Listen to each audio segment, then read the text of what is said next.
আসসালামু আলাইকুম। আজকের ভিডিওতে আমরা জানব কিছু কমন প্যারাসাইট বা কৃমি যেগুলো কুকুর এবং বিড়ালের বাচ্চায় সহজে হয়ে থাকে এবং এগুলো কিভাবে ট্রান্সমিটেড হয় সেগুলো সম্বন্ধে। প্রথমে জেনে নেব রাউন্ড ওয়ার্ম বা গোল কৃমি যেটাকে বলে সেটা নিয়ে। গোল কৃমিটা সাধারণত প্রায় সব বিড়ালেরই কুকুর এবং বিড়ালের হয়ে থাকে।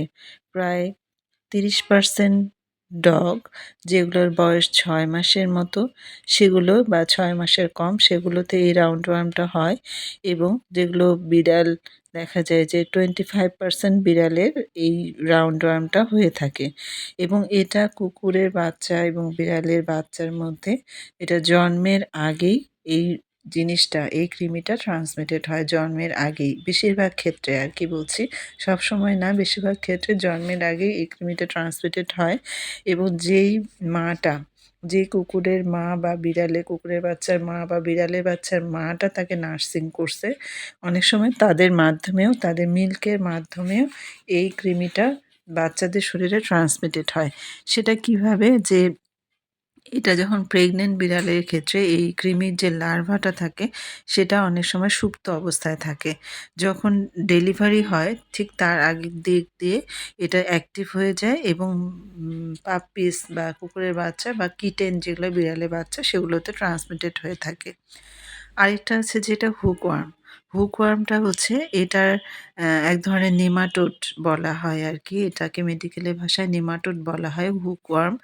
এই যে প্যারাসাইটটা এটা পাকস্থলীতে থাকে এবং এটার হুকওয়ার্ম হওয়ার কারণটা হচ্ছে এর যে স্ট্রাকচারটা, মুখের যে একটা অংশ হুকের মতো থাকে, এজন্য এটার নাম হুকওয়ার্ম। এই হুকওয়ার্মটা কিন্তু কুকুরের বাচ্চা এবং বিড়ালের বাচ্চার জন্য মারাত্মক ক্ষতিকর। মোট কথা কুকুর এবং বিড়ালের জন্য মারাত্মক ক্ষতিকর একটা ওয়ার্ম বা প্যারাসাইট যেটা কিনা অনেক বেশি রক্ত খেয়ে ফেলে। যার ফলে অ্যানিমিক হয়ে যায়।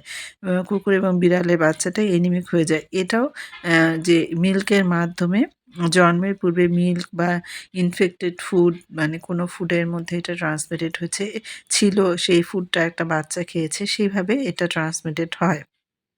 এবং এটা যখন অনেক বেশি পরিমাণে এই হুকওয়ার্মটা অনেক বেশি পরিমাণে হয়, তখন সেই বিড়ালের বাচ্চা বা কুকুরের বাচ্চাটাতে বা অ্যাডাল্ট হলেও সেগুলাতে অ্যানিমিক কন্ডিশন তৈরি হয়ে যায় এবং এটা দেখা যায় যে মানুষের মধ্যেও কিন্তু এই হুকওয়ার্মটা থাকে।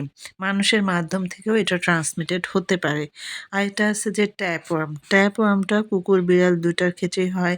এটা হচ্ছে ফার মানে লোমের মধ্যে থাকে। তো এই ধরনের ওয়ার্মগুলোর আমাদের দূর করার জন্য আগে থেকে অ্যান্টিওয়ার্ম দিতে হবে।